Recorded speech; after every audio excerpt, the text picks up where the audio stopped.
Hi friends, welcome. My name is Nilesh. In this video, which is part of the tips and tricks series, I am going to talk about how to use GitHub Superlinter. Before we go into the GitHub Superlinter, let me explain you what is linting and why we need a linter. If you look at the Wikipedia definition, a lint or linter is a tool that analyzes software code to flag programming errors, bugs, stylistic errors, and suspicious constructs. What this means is when we write code, there are different styles of writing code. Every programming language has its own syntax and its own constructs. And when we check in the code into our source control, this linter can help us to identify if there are any problems with the code that we have written. This is a static analysis code analysis tool. So many programming languages, they have the linters built in, or the IDEs, they have the linters built in. If you have worked with something like ReSharper has very good support for analyzing the code and suggesting the changes based on the style of the programming language. So before I go into how we implement the linter or GitHub Superlinter, let me show you a couple of examples. So let me start with a very basic. I come from a .NET background or C# background. If I start with the Hello World program, so I'll take Hello World as an example here. You can see that in C# we start with the static void main and we put the braces on the next line, and then we have the parameters which are passed in. The main is written M as capital and the arguments are passed using this syntax here. If I look at the Hello World program in Java, you can see that the main is written in small, the strings is capitalized, and the brace for the method is on the same line. I had this experience some time back when one of the person who was reviewing Java code, he made a comment about one of the developer who had written the code. He said that the code is very badly written, and I happened to look at the code and I realized that the person who had written the Java code, he was not basically a Java developer. He came from a .NET background and he had written code which was technically correct. All the constructs which were used in the code, there was nothing wrong in the way the code was written, but it was these kind of syntactic changes which made the reviewer think that the code was badly written, because he probably didn't know what C# syntax is or what C# conventions are, and to him putting the brace on the new line, which is a normal convention in C#, is like considered a bad programming style. So what the linter helps us to do is to identify these kind of errors or these kind of problems. So we can define rules for the language and the linter will automatically check for those rules. Let me take the example of Python. So if we take the Hello World in Python, we can see that it has a completely different syntax here. If I look at, let's say, print or a console outlines statement, console.out, we don't really terminate the statement with a semicolon, whereas in C# we need to terminate the statement with a semicolon. Let's look at one more example, which is JavaScript. So if we look at the JavaScript code, we have alert method called here. This is again like a very simple Hello World example, and we see in this example that between the opening brace and the closing brace there is a space between the Hello World. So each of these programming languages, they have their own syntax, they have their own conventions. So what the linter tries to do is it tries to automatically check for these conventions. It tries to recommend what are the best practices to be followed for a particular language. Now coming to the GitHub Superlinter. So GitHub Superlinter is a GitHub action. So we can define the action. GitHub actions, if you don't know, these are like actions which can be triggered on a particular event. So let's say somebody checks in the code into the repository into GitHub. We can say for all the branches or for specific branch, what should happen, what action should be triggered. So GitHub actions allows us to define workflows which can be triggered automatically every time certain action happens onto the repository or onto a branch in GitHub. So superlinter is a combination of various linters. It's a very simple combination. It's written in Bash and it helps to validate the source code. The main objective of this tool is to prevent the broken code from being checked in or uploaded into the default branch. Usually this is the master branch. It also helps to establish the coding best practices across multiple languages. Nowadays we have full stack developers who work across multiple languages. So you might have a developer who works on the front end like Node.js or JavaScript. He also develops code using probably Go or backend programming language. So if a person is working across multiple languages, it might take some time for these people to understand what are the best practices for different languages. So the GitHub Superlinter tries to incorporate all these best practices across multiple languages. This is built on the guidelines from the code layout and format, which are specific to these languages, and it automates the process to help streamline the code reviews. So I will put the link to this particular GitHub repository or the README file. The supported linters as of now for this GitHub Superlinter is more than 30. We have Ansible, CSS, CoffeeScript, Docker file, environment variables, Go language, HTML, and as we scroll down, I counted about 33 different linters incorporated by default. And it's very easy to integrate this. So on this same page, they have given a sample file. So we need to add into our repository .github folder, and under that the workflows. This is similar to adding GitHub Action. So let me go to my repository, for which I have already added this. So I will use PD TechFest as an example.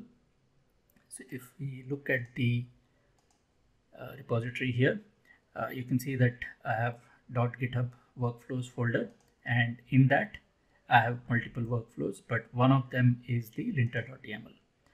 And in this we define what needs to happen. So name is the lint code base. This is what will appear in our reports when the linting happens. On is the action on which we want to trigger this linter workflow. So I'm saying on push to these branches, either the master branch or any of the feature branches. I want to execute a set of jobs, and this should be triggered on the build as part of build action. This should run on Ubuntu latest version agent, and the steps it should follow is it should get the latest version of the code, check out the latest version, and then run the lint code base. So this is basically referring to a Docker image, which is Superlinter version 2.1.1. And once I define this, once I check this into my repository, every time I check in any file into my feature branch or master branch, I will get this action triggered. So I can look at the results from the previous actions. If I go to the GitHub Actions tab here, we can see that I've got two actions configured or two workflows configured. I can go into this lint code base action or workflow, and it will show me the results of my previous lint. Every time the code was checked in, this was linted, or the linter worked on those files. So let me look at the latest results. So this was done about 27 days back, and there were some failures. So it did not pass. The linter failed my build, and we can see that there were some files or some checks which did not pass. So as part of this, it will go through all these steps, whatever we mentioned in that file which I mentioned, the YAML file, the configuration file. So it will set up the job, it will pull the repository, the latest version, and then it will check out the code and it will run the linting process on that. So by default, I have not modified anything. So for every type of the language or every type of the file that I have in my repository, the default coding rules for that particular type of files would be applied. So you can see here that the linting process goes through all the YAML files. It lints the YAML and it looks at my Docker Compose build YAML file. It finds that that is successful. The other YAML files are also successful, and it is also doing linting for the JSON files. And when it comes to the markdown file, we can see that there are some errors. Let me just zoom this in a little bit. So we can see that my in the process of linting the markdown file, the readme file has some errors, and it will tell you specifically where is the error. So we can see that it is on line number 190, and what is the reason for the error. So it says that markdown 034 is the rule which is not applicable, or which is being violated here. The rule says that no bare URLs, and in my markdown file there is a bare URL used, or I have a URL without any like alternate text. Same way, I have other file, markdown file, which is built and run with scaffold.markdown. Let me go and change this file to see that the changes that we make, and the next time the build runs, this gets corrected. So in this file, I will open this in Visual Studio Code. So this is the file, and if you look at the line number, it says it is on line number 14. The fenced code language is the violation, and the reason is, or the recommendation is, fenced code blocks should have a language specified. So if you look here, as per the markdown, this is fine. I can just put a code block and I don't specify the language in which this code is executed. Markdown file still saves it, and there is no problem reported here. But as per the best practices, it is always better to specify which code language I am using, or what is the language for this particular code that is written inside this code block. So I'm specifying this as a bash, and the next thing that it shows is, apart from line number 14, also on line number 25, it says no trailing spaces, expected 0 or 2, but actual is 4. So again, here we should have some trailing spaces when the code block is finished. So now let me make these two changes, and I will go and commit these files. So let me add this, the build and run with scaffold file, into my commit message, and let me put a comment here saying superlinter fixes, and I will go and push this change.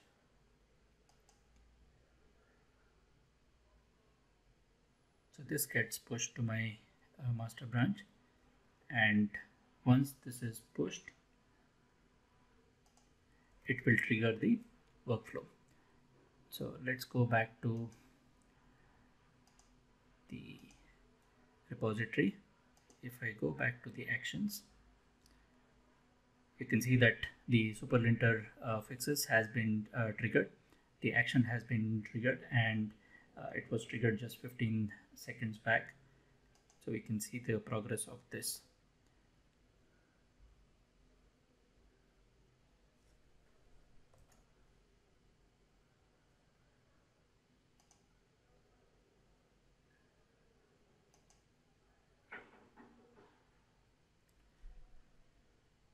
So if we go into the lint code base task, we can see the individual steps which are performed. So the code has been checked out, and very soon we should see the linting process kicking in. We can see the files have been linted, and it's now linting the markdown file.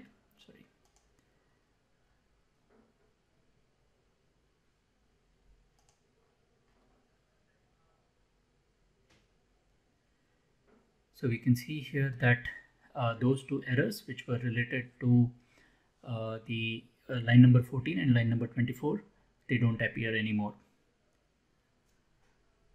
So that has fixed these changes, putting the language in the code block and including a space here at the end of the code block has helped me fix those two errors. And all the other files or types of the files which I have, they will also be verified, or they'll also be checked as part of this process. This is using default settings, as I said, and if we want, we can override the default settings. So in this GitHub page or the project page for SuperLinter on GitHub, we can find what are the defaults for each of the language, and at the end we can also see if we don't want to use the defaults, how we can override. We can also disable some of the rules. It is possible that the default rule for a particular language might say that this is a violation, but as per your company's policies or as per your team policies, your conventions for a particular language, it might happen that you allow certain kind of things to be put in your code base. So in that case, you can disable the rules. So you can have a file which overrides the default rules. And this page is very helpful in terms of setting up the complete SuperLinter and what are the features of that. There is also a page which talks about, a blog which talks about the rules and how it works, what can be done. So we can see here that in this blog post, it talks about if we don't want to use the default ones, how we can override them using the templates and by disabling the rules. So I hope that you found this useful, that if you have somebody, let's say, where would you use the SuperLinter?